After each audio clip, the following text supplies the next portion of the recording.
Fala galera do PVS, espero que todos estejam bem.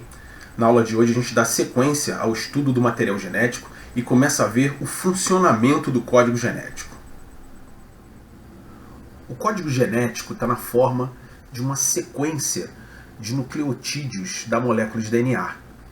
Os nossos genes são formados por essas sequências de nucleotídeos. Como vocês já viram, as moléculas de DNA podem fazer cópias de si mesmas em um fenômeno chamado de replicação.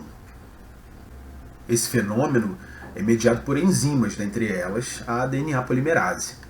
A replicação possibilita a passagem das informações genéticas para os descendentes, permite que os seres vivos dessa maneira possam se reproduzir.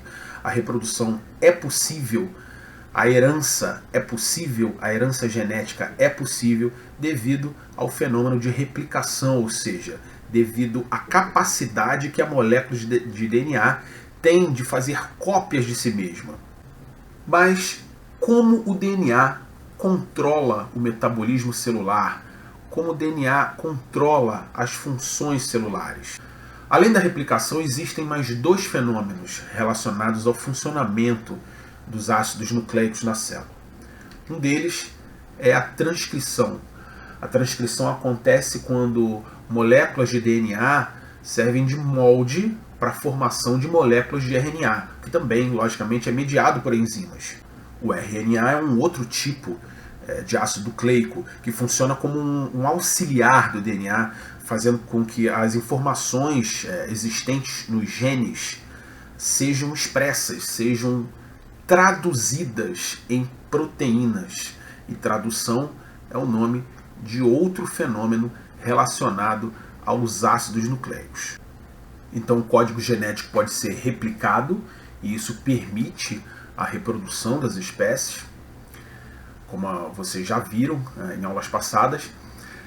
Esse código genético, para ser expresso, para que o código genético possa controlar o metabolismo celular, devem ocorrer transcrição, ou seja, formação de moléculas de RNA a partir da molécula de DNA, e tradução, que é a leitura do código genético, produzindo aí proteínas.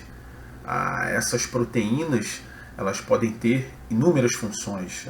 Podem ser enzimas, como a própria DNA polimerase, por exemplo, podem ser hormônios, podem ser proteínas de membrana que vão controlar a entrada e saída de substâncias da célula, podem ter inúmeras funções. E dessa maneira, basicamente, o código genético controla as funções celulares. Na aula de hoje, a gente vai ver o fenômeno de transcrição. Como você já aprendeu, os ácidos nucleicos são formados por unidades chamadas de nucleotídeos. No caso do DNA, esses nucleotídeos são formados por um grupamento fosfato, uma pentose, que é um açúcar de 5 carbonos, que em nucleotídeos de DNA é a desoxirribose, porque ela tem um átomo de oxigênio a menos, que é a ribose, que é o açúcar do RNA, por isso o nome desoxi, pela falta de um átomo de oxigênio na molécula. E uma base nitrogenada. No caso do DNA, a base nitrogenada pode ser a adenina, a guanina, a citosina ou a timina. Repare que essas moléculas possuem nitrogênio na estrutura, por isso são chamadas de bases nitrogenadas. No caso dos nucleotídeos de RNA, o grupamento fosfato é o mesmo. A pentose, que é o açúcar de 5 carbonos, no RNA é a ribose, que tem um átomo de oxigênio a mais, que é a desoxirribose na molécula. E as bases nitrogenadas podem ser adenina, guanina, citosina, assim como no DNA. Mas no RNA, no lugar da timina, aparece a base uracila. E aí, para a gente ter uma visão geral dos dois tipos de ácidos nucleicos, o DNA é formado basicamente por duas fitas de nucleotídeos, o RNA por uma única fita, raramente por duas, em alguns vírus. A pentose, o açúcar de 5 carbonos, no DNA é a desoxirribose, no RNA o açúcar é a ribose. As bases nitrogenadas podem ser adenina, guanina e citosina, comum para os dois tipos de ácidos nucleicos, e a timina no DNA e a uracila aparece no lugar da timina no RNA. Como vocês já viram, existe uma relação entre essas bases nitrogenadas formando a estrutura do DNA. A dupla hélice do DNA ela é mantida pela relação entre as bases adenina com timina, por duas pontes de hidrogênio, ligadas por duas pontes de hidrogênio, e citosina e guanina ligadas por três pontes de hidrogênio. No RNA, no lugar da timina, entra a uracila.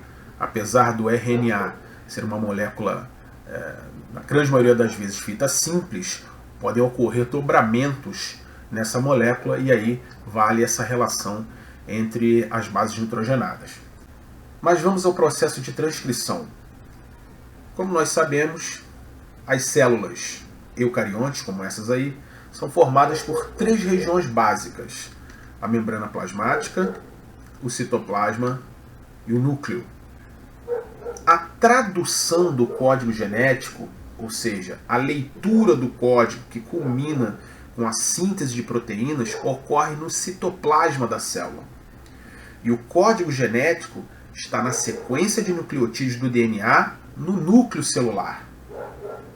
Então, para que esse código genético possa ser lido, o DNA precisa enviar esse código ao citoplasma. É aí que entra o processo de transcrição. Na verdade, outros tipos de RNA são transcritos por moléculas de DNA na célula. Existem três tipos básicos. A gente vai falar de um deles hoje e na próxima aula, que a gente vai estudar a tradução do código, a gente vai ver os outros dois tipos. Então, para que a informação genética possa ser enviada ao citoplasma, as moléculas de DNA vão transcrever moléculas de RNA no núcleo. É esse RNA que foi transcrito, nesse caso aqui, o RNA mensageiro, que vai levar a informação genética para o citoplasma e essa informação vai ser traduzida e culminar na síntese de proteínas. Então, como acontece a transcrição? Nesse fenômeno, uma das fitas da molécula de DNA que vai transcrever serve como fita molde. As pontes de hidrogênio no trecho do DNA que vai transcrever são quebradas, as fitas são separadas, lembrando que tudo isso é mediado por enzimas, e a fita molde serve como base, de acordo com a relação química entre as bases, lembrando que no RNA a uracila entra no lugar da timina, de acordo com essa afinidade química, com essa relação, ocorre a formação de uma nova molécula, aí uma molécula de RNA, no lugar de uma adenina entra uma uracila, de uma guanina uma citosina, citosina com guanina, timina com adenina, e assim sucessivamente, até que a molécula seja completamente formada. Após a formação da molécula de RNA, o trecho do DNA que transcreveu é reconstituído, voltam as pontes de hidrogênio e a molécula de RNA está formada. E como hoje nós estamos falando de apenas um dos três tipos básicos de RNA que são transcritos na célula, que é o RNA mensageiro, é importante que a gente termine essa aula falando de um fenômeno chamado splicing. Para a gente entender esse fenômeno, vamos considerar essa sequência como uma sequência de RNA mensageiro que acabou de ser transcrita por um trecho, por um gene do DNA. Não é toda a molécula de RNA mensageiro transcrita pelo DNA que vai para o citoplasma ser traduzida na síntese de proteínas. O RNA mensageiro passa por um processo de amadurecimento no qual alguns trechos da molécula são retirados. Esses trechos são chamados de introns. Os introns são retirados da molécula de RNA nesse processo e não vão migrar para o citoplasma, não vão ser traduzidos em proteínas. Os trechos que serão traduzidos são os trechos chamados de exons.